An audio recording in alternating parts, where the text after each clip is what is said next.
Hi, everyone. Welcome to the first customer. My name is Jay Agner. Today, I am lucky enough to be joined by one of my buddies, Brandon Frisch. Hello, Brandon. How are you, buddy? Hey Jay, happy to be here. Brandon was supposed to run this podcast with me, and he bailed, Mhm. and he wants credit for it, but he's not going to get any. But today, we're going to talk about Begin Software, which is a app development studio that Brandon is the co-founder of. And we're going to wander through a little bit, and let's start with your background, Brandon. Where the hell did you grow up? I grew up 30 miles north of Chicago in a neighborhood called Vernon Hills, Illinois. It sounds very exciting. It was very suburban, Very suburban. very Okay. suburban life, childhood. Okay. Did you how long did you live there? I mean, when I met you, were in Chicago, right? So you were there for a while? Yeah, so I pretty much lived in Illinois my whole life. Grew up north of Chicago and went to school at Illinois State University, so didn't go very far, 2 hours south of Chicago for undergrad. And then but yeah, so I've been an Illinois man for my whole life, and now I live in Denver. Been here since October of 2019, so right before COVID hit, and then kind of COVID kept us here, and we love it. So we're gonna be here for a little while, but yeah, Nice. So talk to me about college, Illinois State. Did you want to you're not a you're not a technical founder guy. Your whole company is based around non-technical founders, which is really cool and kind of a different vein than most development agencies. What kind of led you there from school? what led me into where I am? Into the world of software development, or Sure. how did that journey start? Yeah, so it actually, not to bore people with the original, college story, but it is It's fine. funny. Nobody's gonna listen to this. It's Yeah, fine. that's true. Uh, so, but there's a funny story early on. I didn't know what I wanted it to be when I got into college. And I remember as a freshman, at least at Illinois State, you had to meet with your advisor like twice your freshman year just to make sure you were like doing okay. And I think one of the first meetings is really early on, especially for the undecided major people. And so maybe like a month or two into school, I meet with my advisor and he goes, so Brandon, are you still happy with this entrepreneurship track? And I don't remember signing up for it at the time. And I was like, okay, sure. And I got kind of plugged into some. It was always interesting to me, but I don't think I ever like signed up for it. So that was kind of a funny, like early on origin story, but I did catch the bug. I did try starting a software company really early on. And when I was in school, I entered it into like a startup showcase as a junior in college, and kept pursuing that through college. And that was kind of laid the road for my Dude, what was entrepreneurship. it? So it was called Speakeasy, and it was a web app that helped people overcome their fear of public speaking. So basically, I had the origin for that is I had a really big issue with public speaking growing up, standing, especially in school. And I would prepare for presentations like nauseatingly, like hours and hours and hours and hours, memorizing everything. Like, because anytime I would get up in front of an audience, I felt like I got hit by a truck, Wow. just kind of blackout almost. And so I learned that, when I got into school, I'm living in this dorm room or this dorm, and I don't have a bathroom in my room. Like it's like a common bathroom, and so I didn't have a mirror in my room, and the whole like practicing in front of a mirror.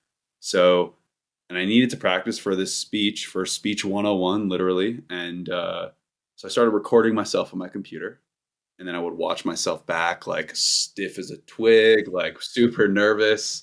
And then I would correct myself based on my body language that I was like seeing for the first time played back, and it was really working for me. And I actually like started getting over my fear. Um, and then I I said, what if there's a tool that can make this a lot easier? And then I actually found a study called "The Effectiveness of Virtual Reality on the Treatment of the Fear of Public Speaking," and I read a little bit of it and realized that like the conclusion of the study was that virtual reality can actually elicit a similar fear response. in you if you're like staring at a fake audience, like Mm-hmm. on a, goggles or like staring at a video of it. So I said, Right. oh, wouldn't that be so cool if I could marry this video recording thing that helped me prepare for speech 101 and also this like maybe virtual reality concept and help people overcome their fear of public speaking. And if you kind of compound that with just how important public speaking and communication is in life, it is, Right. you could argue that that is I found it was really interesting. What was just like really big driver for me, arguably the biggest driver was here's this one thing that public speaking, which is compared like neck and neck with like death and spiders, is like the number one fear of all time. And then Right. you just draw a line. You realize that this also the number one thing probably holding people back from excelling in their careers. It's like being able to sell themselves or sell whatever position they're in. Yeah. So Yeah. it's like this huge fear, and then this really, really important thing to be successful in life. Well, what if there was something that could help bridge that gap? That's ought to be successful. And so, I'm 18, 19 years old trying to get this off the ground. I don't know how to write code, and or I don't know anything about tech. I'm about to go embark on starting a tech startup. And so that was the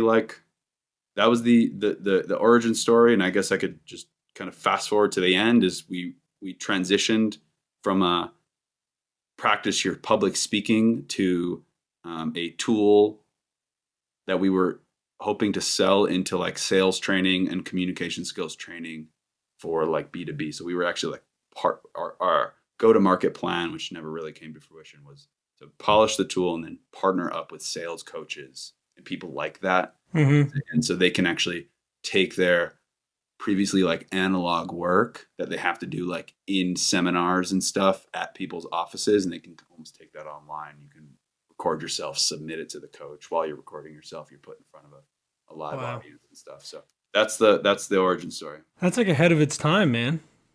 That feels like very much ahead of its time. Yeah. I feel like if I knew what I was doing, if I wasn't like 18, 19 starting that, and I'm not just like exhausted just even thinking about the concept, like if I had a little more energy towards it, I think it definitely could have been something. Yeah, I mean, Yeah, it's a cool idea. that is a really cool idea. You didn't know that? No, how would I know that? I don't know. You know, we're really good friends, but we don't talk at all. So That's true. how would I know anything about you? No, that's very. It's fun when like altruism and like actual life experience and like tech all kind of come together. Where you're like, this worked for me, it could help somebody else, and I could make money off it. Is like a weird like trifecta of that's, I mean, hit it big if that's what you can make. Yeah, it was really cool. We like early on, I realized, and we were talking a little bit before the podcast about like B2C versus B2B, Right. and so this is the story I was going to tell you, was that I noticed a trend. Well, I know I did this. I went from B2C to B2B, but then throughout my journey, and I got plugged in with a amazing organization that connected me with other young entrepreneurs and saw this trend within the people I was connected with in my cohorts, that a Can you lot say of what org was it? Is it still around? yeah, it's called Future Founders. Okay, It's a nonprofit that that's focuses cool. on We'll have to link them entrepreneurship in the episode bio. yeah, it was a really cool program. Let's do Honestly, that. I credit my experience with them. I credit them a lot with kind of where I am today. I mean, they plugged me in with network and peers and learning and coaching and stuff. So, but I noticed, a lot of young entrepreneurs start things because they get inspired by something in their college experience and they want to sell it to other students. And selling to other students is inherently a B2C thing. So they're solving this B2C problem. And then I noticed this thing, and that's exactly what Speakeasy was for. It's supposed to be for college students. And then once you're going through it, you realize how hard it is going to be to sell to every individual Sally, John, and Joe. Mm-hmm. And then on top of it, college students don't have any money. Right. So you have to, if you're going to survive, you have to find an alternative, and you have to realize that, like, hey, who else is interested in this? And then I thought, oh, it's the people that are actually responsible for college student success. So then I went to the School of Communications and said, hey, do you want, like, I'm working on this thing. Are you interested in it? And they were, and they like folded it into the Speech 101 course. They like had like an experiment where like part of the students were using the tool, or a very, very primitive version of it. And one I of the was thinking grads, the parents would be good to go after yeah, because they're the ones that want their kids to be successful. yeah, It's an easy target. right. That was another one. And it's still kind of B2C. Um, Mm-hmm. Second, I realized that like, oh my god, this organization which has a stake in its users' success, like that's it. And then I noticed that with all the people I met in Future Founders, like almost every single person who was in my groups or peers that I met that had some B2C thing that they were working on, unless it was like a consumer packaged good product, like if it was some sort of app or whatever, they like tons of them transitioned over to B2B just because that's where money is. And so and it's simpler. You're hunting one big fish versus like Well, even pool the of big minnows. the big fish are way. I mean, even the small fish are way bigger than the B2C world. Sure. Right. Like the Exactly. smallest of B2Bs are just like you have to chase 50, 1,000 people to even get a Exactly. percentage of the revenue you get from a B2B interaction. And your effort goes a lot like further. Right. Because you could, yeah, Well, there's you also spend your multiple time. people at those organizations that you can target. Right. Like if you're doing B2C, there's one. You got to hit that person. If you don't hit that person, then you miss. But if you're You shooting got at to an go to the next organization, you can one. yeah, you go to the next one, the next one, the next one. So that's interesting, dude. So when was that? Like, so you did your. I mean, how long did that last? You came up with the idea, you were testing it, you were experimenting. You're like, when did that stop? How old were you? Like, how long did that last? Yeah. So I think I started it in like 2013, maybe around then, give or take a year. And then I pursued it after college. I lived in the college town, Normal, Illinois, Bloomington Normal, for a year and a half after, and had a team down there. And we worked at a small co-working space called Slingshot Co-work, which no longer exists, but the sign is still up. Um, and You gotta go. that's You gotta go take it. to jump ahead a little. That's where I met my business partner today, and that's where I started begin was at that co-working space. um, but yeah, so I lived there, and then I pursued Speakeasy for honestly like 5 6 years. Probably I left it like 3 years ago, so probably like 4 or 5 years into it, I left, and then my two partners were trying to continue to do it and grow it, and it didn't really go much further. So you could argue I think it was around for like 7 8 years, but it got stunted because of a lot of like poor decisions, I'd say, and a little bit of bad luck, a lot of not knowing what I didn't know, you know. So So was that pre told media days? yeah, that was like yeah, it was pre-told media. Okay. It was I was still juggling. I was always juggling Speakeasy for a very long time. Like it was Okay. always something I was slowly weaning off of it, but because I had other things that I realized like told media and that were actually making money, and I'm like, oh my god, I'm pouring my life into this thing that's paid me Right. like nothing, Right. or I can go spend my time and there's actual money over here. So once that gear started spinning, my clock started for leaving Speakeasy. And then you left and went. You didn't go. Did you go straight to told media after that?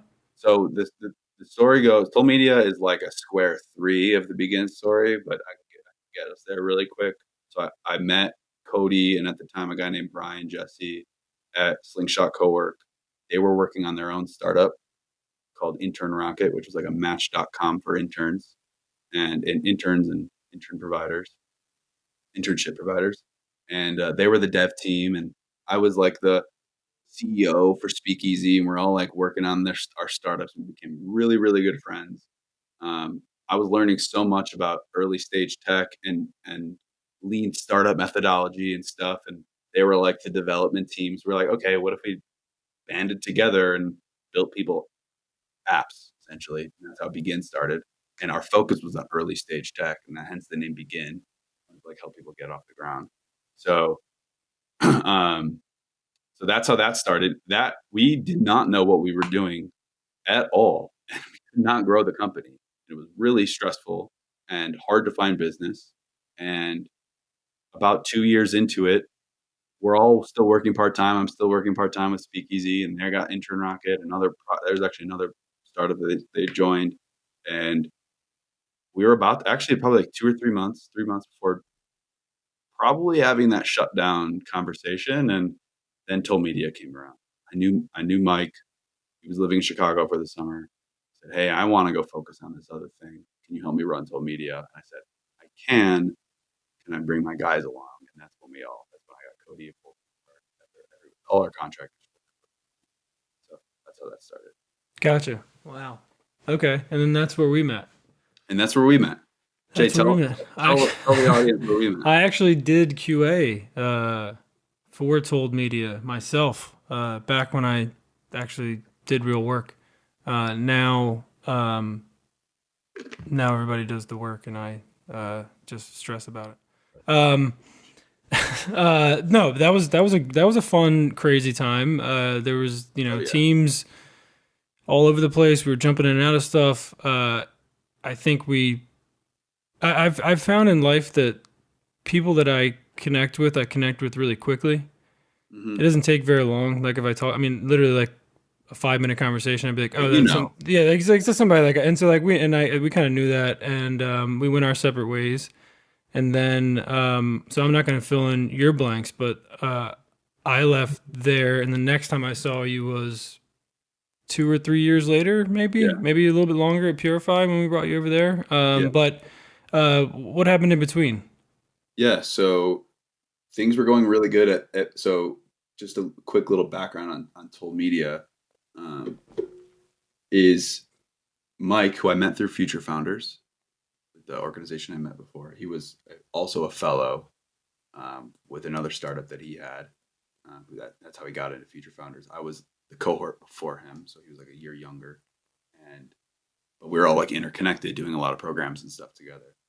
And anyway, he started Told Media. He's a really strong entrepreneur, really decisive, and figured out the agency game. Also non-technical, so he's not a developer. He's a guy who built a team, really good salesperson, and Told Media was this like fledgling software development company, and Begin was like the crappy version of Told Media. We didn't know what we were doing. I think we were probably a little bit more talented in terms of like raw talent, but it was like a yacht without a rudder type of thing. Like Right, calling ourselves a yacht back in the day is ridiculous, but you know what I mean. right, A dinghy, and they had they had pool noodles with a rudder. So right. uh, anyway, so Mike, so we were about to shut down. Mike brings us along, and we were having a good time at Told Media, and we were making money. I was learning a ton from like how Mike structured the agency, and I figured out that model. So I was like basically running it side and side with Mike. I was doing sales, I was running Mm-hmm. projects, I was helping him make decisions, and there came a time where it like wasn't, it was we were going to go our separate ways, like you mentioned, and we decided, hey, do we like bring the band back together, like the original Begin people, Cody, Brian, and we decided like I think we can take Mike's model and run with it. So we slowly but surely over the course of maybe a year and a half, weaned off of Told Media projects and supporting their team, and then basically like ran the Told Media model the way I learned it for probably 2 years, and then slowly but surely took what I liked about it and then removed what I didn't like about it and made it our own. And we've been so at that point though we come when we had that conversation to like leave Told Media and restart Begin.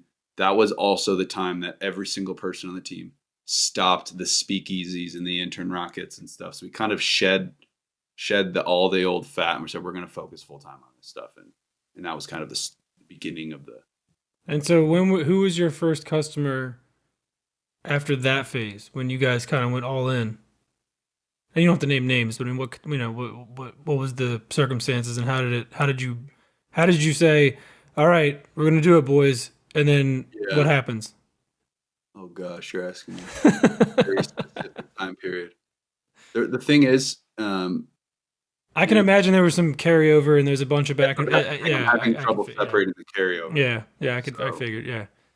but no, it's an interesting question. I'm trying to think, we had some at the time. We were getting a notable one. There was these two guys we met off of WeWork at the time, had a job board, and you could join WeWork job board for like $25 a month. And I actually learned this tactic from Mike. One of the things I learned from Mike was to go on there and scour the job board for like looking for a software developer. And then you kind of like say, hey, do you want to partner Right. with Right. a team? These two college kids who were building basically a secure way to like sell tickets to college parties. And they kind of like had like rich dad type of funding, and they hired us to help them. So that was really cool. That was one of the first projects that we secured like without told media. I'm trying to think. I should have come better prepared, knowing. Well, I didn't give you any questions before, Yeah. so you wouldn't have known. That's true. All right, so you guys step out and you do your own thing. We talked obviously before the podcast about you know how you're niching down and who your targets are, and you've got a very unique target today. Mhm. How did you guys kind of start to identify who your customer was and like kind of actually put some sort of targeting behind it? Because I mean, the videos that you sent me, that you guys have been working on and all the marketing stuff. I mean, everything is kind of getting closer and closer and closer to something. But what does that evolution look like? What have you guys been trying? Like, what's been working? What's been not working? Like, what have you guys been doing to identify who the hell you're going after? Right. And I think we recently had just to provide some context before I answer it directly, like we recently had a partnership change. So now it's me and Cody, and the partner who left was the most technical of the team members.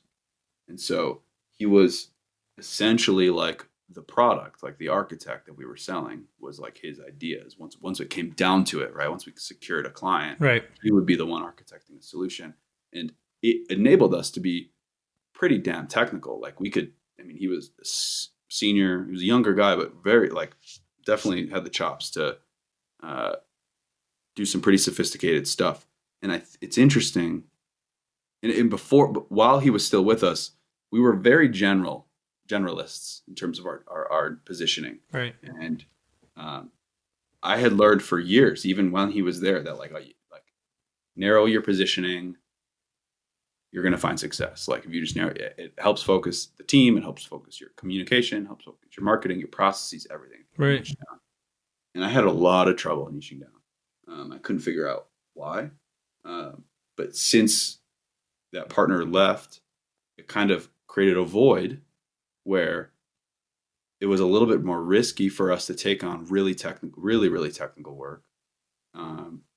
So we kind of had to look in the mirror and we're like, who do we connect with the most? We literally like mapped out all of our clients that we've had like over the last 3 years and connected threads between all of them, and what were the projects and what were the solutions we identified and what were the ones that we were successful with and who do we connect. Like, how do so many businesses end up in the same place, dude? Like it blows my mind how many people have run a business for like 3 or 4 years and like I have the same conversation over and over Really? and over again. I mean, on these episomes, I mean, I'm sure you've never watched them before, but yeah, I mean, nobody does.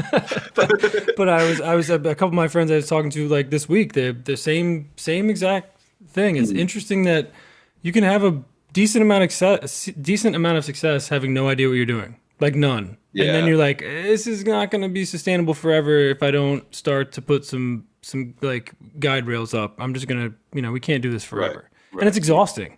It is exhausting. It's very exhausting to run that, gauntlet of just trying to keep. Honestly, Jay, humans are lazy and we don't want to keep working so damn hard for like this low ceiling of success. So like we're going to come up with like, okay, what's a way to like put the same amount of effort but make more money, right? I mean, that's the whole spirit behind it. But that's super interesting that you've already this early on in your podcast have seen this trend. Oh, it's utter. I mean, even like super successful people, dude. Like people that have 5, 6, 7 million a year businesses, all are like, we've tapped out X, whether it's our referral chain or our networking chain or our LinkedIn campaign or our whatever, and it's like now they have to re-identify or re-niche down or redo whatever to like go after a direct audience that they can talk to. Because there's there's just so many. I mean, I would imagine there's some ridiculous statistic about the number of digital agencies that are out there, but I would assume that grows every day. So it's not like your competition is going down. So you have to keep finding those things that you Right. do specifically for specific groups of people. Right. And that's like the classic like power of positioning. Is if you know, if you are positioning into a niche, and that niche is looking for your type of work, and you're the best for that niche, and they're comparing two partners, the generalist and the person who's best at working with churches on audiovisual, whatever. They're going to go pick that Well, your as a boy, church. that's They're your going to go boy pick. Hermosi, dude. Yeah. That's your boy. Yeah. That's your big muscle guy, Hermosi.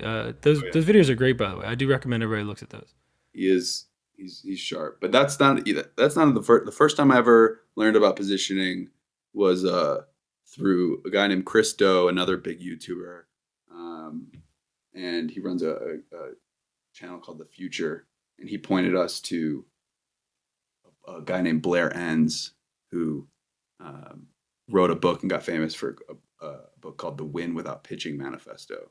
He's kind of like, at least from my understanding in the agency world, kind of like the godfather of narrow positioning. And that's where I first got inspired by it, but still could not wrap my head around how to Yeah. do it. Right. And so just to get back to the story really quick, after that exercise, I was like, okay, non-technical founders, like those are the people that I'm a non-technical founder. That's why I think one of the reasons why I built trust so quickly in my sales with non-technical founders. That's who I also feel most confident that we can do high quality work with. So can we try to niche down? And over the years, maybe we build confidence, maybe we build the time to start investing in changing our communication from, hey, we build apps and help you launch your thing, to like non-technical founder focused stuff. Right. And changing our processes, such as like offering fixed pricing. What's scary, dude? All of it's scary because you're like, I'm gonna try to do something that hasn't worked before, and it's like, if that fucks up and I lose a customer, I'm gonna be pretty upset about that. Right. It's scary, but I'm doing the same thing, and I think like JDAQA, we've identified SaaS companies, which is still a very obviously massively general market, and development agencies, right? So development shops.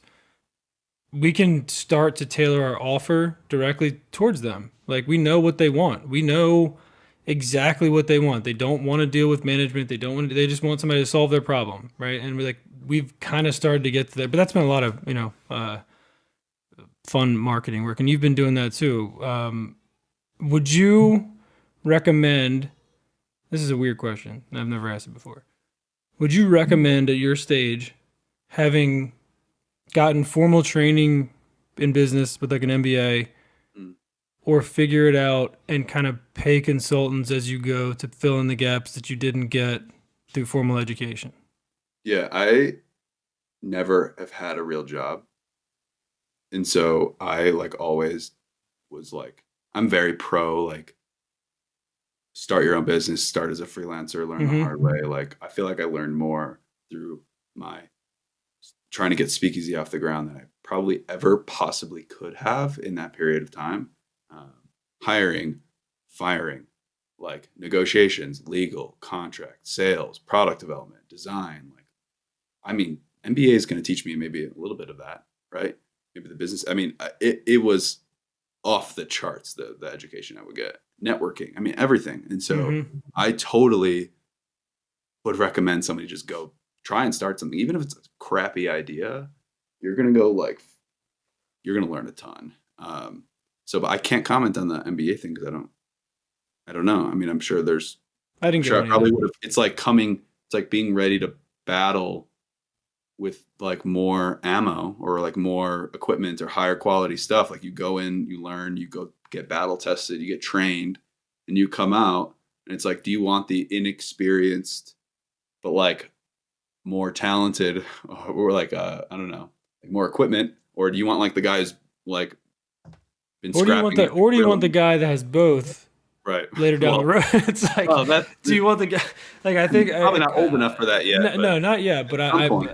I have seen, just for the MBA crowd out there, like, it's a different beast. When I talk to those people, I feel like a fucking idiot every time. I feel so stupid. But it's like, they have shit together that's like, it has taken me a long time to figure out. And I do think, I wish there was like I wish they taught in high school, right? Like, just like condensed like business course. Like, here's the basic, all the things you just listed: contracts, pitches, come up with some idea and try to sell something. Like, that's all you need to kind of like get the wheels turning for the people who are going to go after that. Like, at some point they need to hear that. You don't hear that until you're in your, teens or 20s. And it's like, it's It's unfortunate Yeah. that that's the first time you hear about it.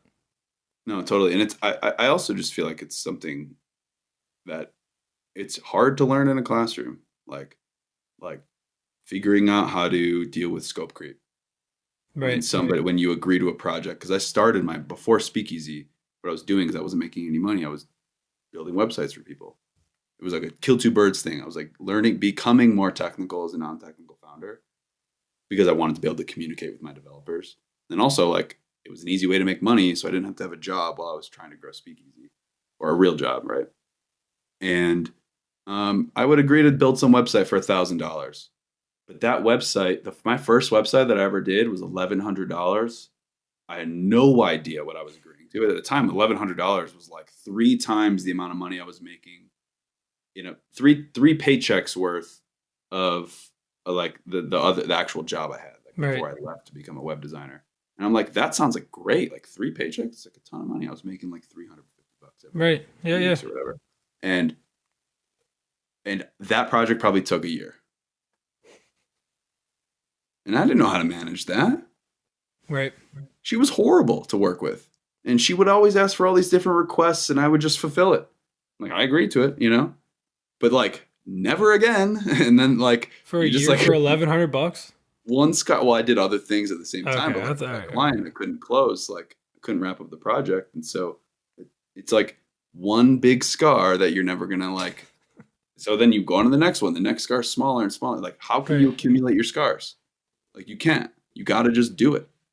And That's fair. so But what about things like value prop and like the customer persona shit and like all the stuff that like it is. I do feel like there's something there that we're going back and trying to figure it out now. 100% can't argue with that at all. I think that a lot of like the MBA type things that you might learn in B school are probably some of my greater weaknesses, I right? have to like that's the Like only thing I can go back to. finance, profitability, like under pricing, I don't know, like all that stuff, marketing. So is that correlation? Is that causation? I don't know. But I mean, it would be great to have that education. But I've always just bridged that gap with hiring a consultant, Yeah, right? I have When to. I needed when we needed to set the company up to be able to like have W-2 employees. Not that an MBA person would know how to do that, but like hire a consultant for that, right? Like you Right. hire a HR person that's done that before. Right. Like come in, help us for a couple months, get it organized, and then get out. So um, I feel like that's something that has gotten me, especially as like getting into the entrepreneurship game, like as a college student and like literally not knowing anything and having no real workforce or professional experience. Like I've kind of outsourced a lot of my credibility along the way. So like for example, with Speakeasy, I had my second business partner in that third guy we brought in. Great guy, name is Brad Boyer. He was a sales coach. He was like 45 years older than me. And I felt like, I think one of the reasons why I brought him in, or I was excited to bring him, was because I could kind of point to Brad whenever like I knew being young and having no experience with anything was going to get a door shut in my face. So that was like one example. And then coming back to like hiring consultants, it's like, I don't know that. So I'm just going to go like pay somebody who does and pay for speed, essentially. Like, Right. this isn't the time to learn it the hard way. So pay for speed, right? Learn from somebody else. And it's worked. You select the right consultant, I mean, you can learn so much. So Yeah, it's certainly a trade off. But I'm 100%. I mean, I am a consultant, so of course, obviously, I say go hire a consultant.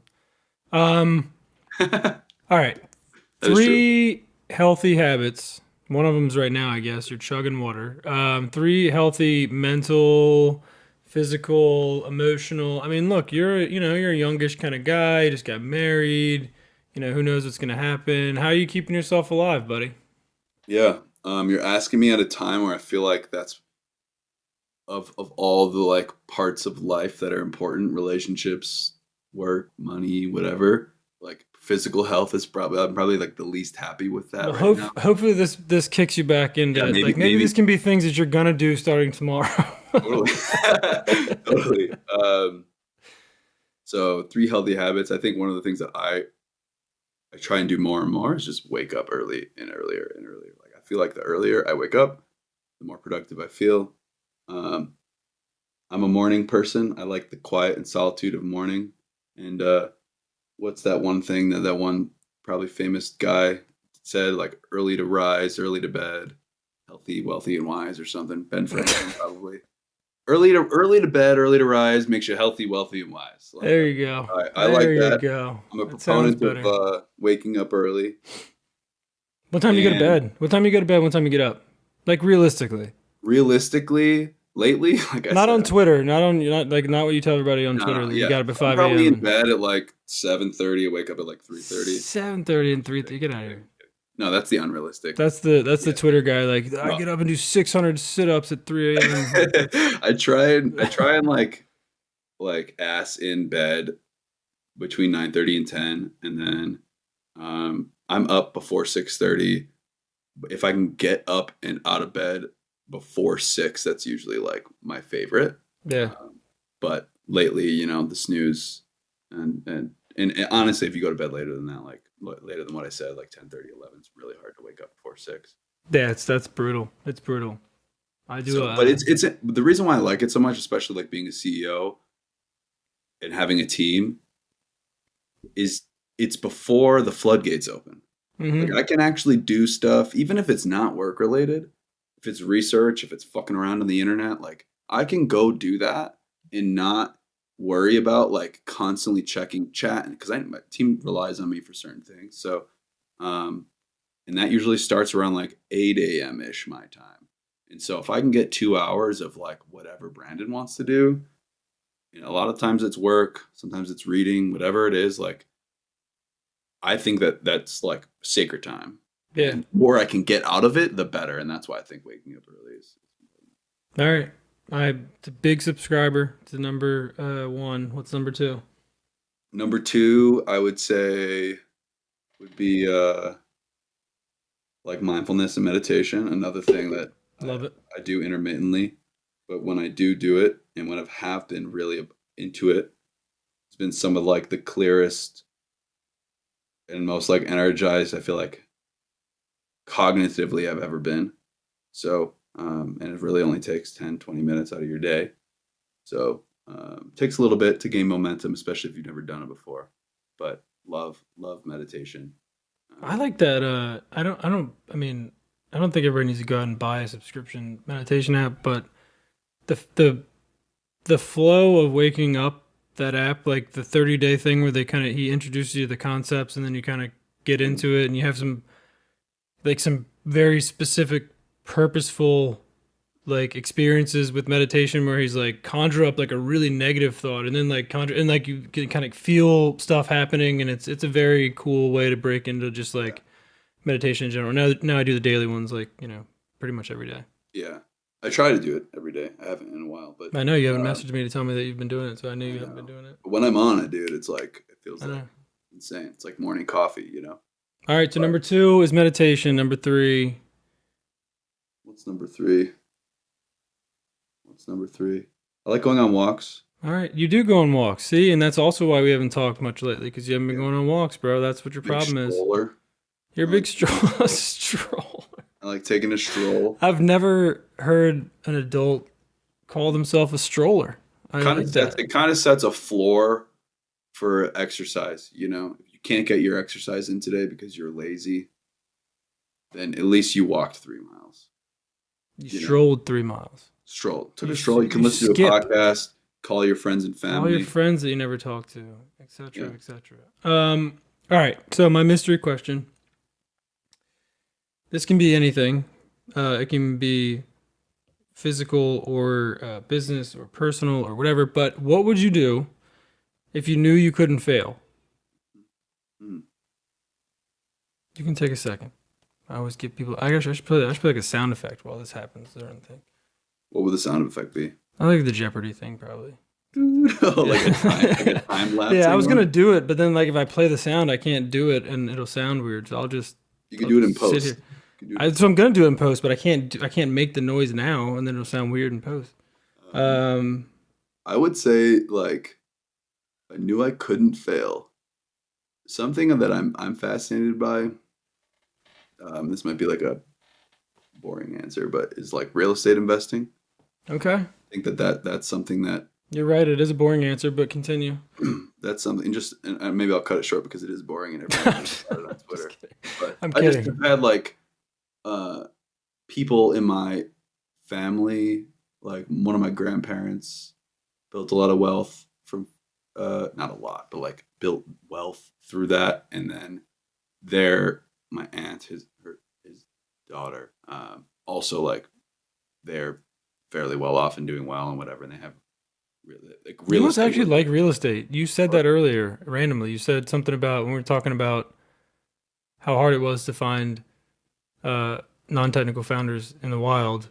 You mentioned real estate did I? as being, yeah. So it's interesting that you said that twice. So I wonder, It's real interesting to me. estate's on your mind. I also like I'm fascinated by it because of the problem you're solving is so like I feel like one, the problem it's not going anywhere. Everybody needs a roof over their Hmm. head, and then two, knowing what I know about running businesses and running businesses that are hard to scale, the problems that you need to solve in order to be successful in real estate seem so much more surmountable than the problems that I have to solve on a day-to-day basis. And that's It's a great also another point. Yeah, reason why what was that? that's a great point. I never thought. I mean, you're right. It is a very like transactional Right. It's like like thing. as Like long as you don't like do your math wrong right, and like as long or as you you don't do your show the job house like an idiot or right. something. Right. Yeah. Exactly. And like you can be successful in that and then it's something that appreciates and whatever and you can kind of an annuity almost out of it. So I'm interested in that and it's not just that in real estate and I know it's probably going to confuse some listeners but begin is transitioning or toying around with the transition into not necessarily like project-based custom software development work for non-technical founders. We're also doing a lot of business process automation. Yes, I didn't want to bring it up because I didn't know if I was allowed to talk about it No, or no, no, not. it's So I fine. I was appreciate okay. you Yeah, I letting me was do like, it. I almost like skirted it, but I was like, But it's nah, the let's just same. wait. It's a lot of the same spirit. It's the problem that I'm solving, kind of holistically for the client and internally to like deliver the work in a high quality manner, are a lot more surmountable, a lot lower risk. It might lower the ceiling of the business, but I'm not in it to be Zuckerberg here. Like I want to be successful, but I don't need billions and billions and millions. But I would like I would like that hockey stick of a business. I would like something that kind of runs on autopilot, Hmm. is highly profitable, is automated, and um, so running a business that has maybe a lot of, but more surmountable, smaller problems. I think it's attractive to me, and that's why I think real estate was the first time I identified that. So Well, you got me excited when you started talking about the BPA stuff a while ago. I signed up for a Make account and I was doing stuff on my yeah, own and I figured out my own integrations and like it's a fun, it's an exciting space, dude. And if you can carve out something like a serv just I mean, it's an interesting space that seems like it's not going to go anywhere anytime soon because hmm there's so many disparate systems out there that just need to talk to each other that don't, and most of the time people don't know how to do that. yeah, And they go, well, I want to invoice everybody, but it's in this thing, and then I got to put all the stuff over here in this thing, and like, there's no way to do that. And you're like, yeah, there is. We'll do it. We'll do it for you. right, right. It also helps bridge the gap between like because a lot of times I'll consult with a founder who has an idea. They think they want an app, but realistically, that app is actually just solving like a common business challenge, like a billing problem or a customer database problem, whatever it is. And it's like Right. before we got really into BPA, our proposed solution might have been let's build an app. And like that could cost them 100K and be Right. complicated. Right. Now it's like, wait, I have an edge. Like I can not only de-risk this development process for you as a non-technical founder by simplifying the solution, but I can also get this into market a lot quicker. I could do it a lot cheaper for you because I'm taking off the shelf stuff and just stitching them together when they otherwise wouldn't talk to each other. I start making them talk to each other. And so I feel like that's a huge competitive advantage. And then the other thing is like we can still fold in some of our custom software know-how. And like Yeah. when something needs to be custom, we can Mm-hmm. create a microservice, a custom interface that feeds into the BPA work kind of make these two departments symbiotic, And I think that there's something special there. And I think it's really interesting for non-technical founders specifically. But the BPA work doesn't have to be just non-technical founders. I was going to say the BPA. Well, what's great about BPA, and we don't have to keep going on this forever, but I love the BPA stuff because you can pick any industry.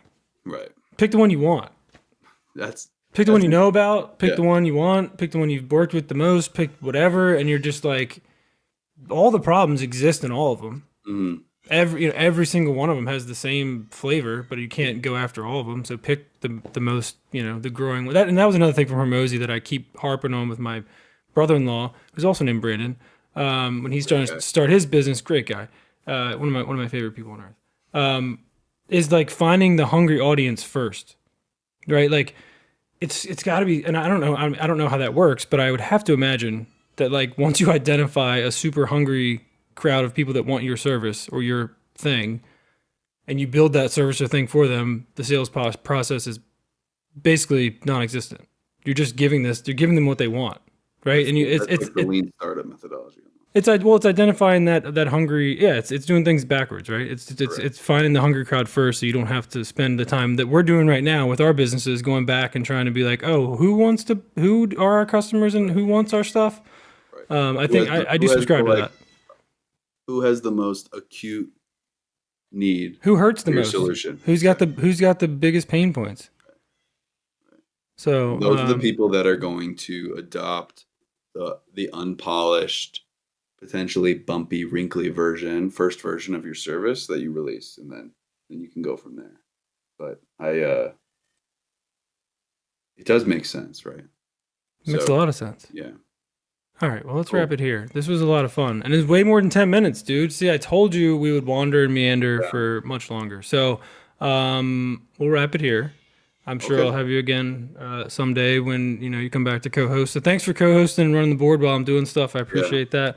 Brandon, I love you, buddy. You're my favorite. I'm not going to accept you not talking to me as much anymore. I'm trying to get back in.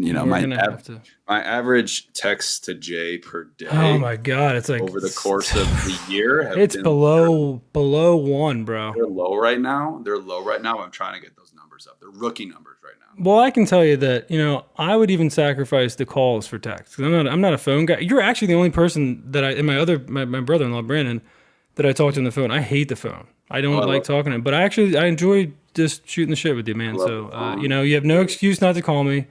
And Begin Software and your BPA stuff take over the world. Check me out. All right, Smash that subscribe button. Smash that like button, subscribe button. Hit the notification thing down below, et cetera, et cetera. All right, buddy. I appreciate it. Thanks for having me on, Jay. Thanks, buddy. Bye-bye.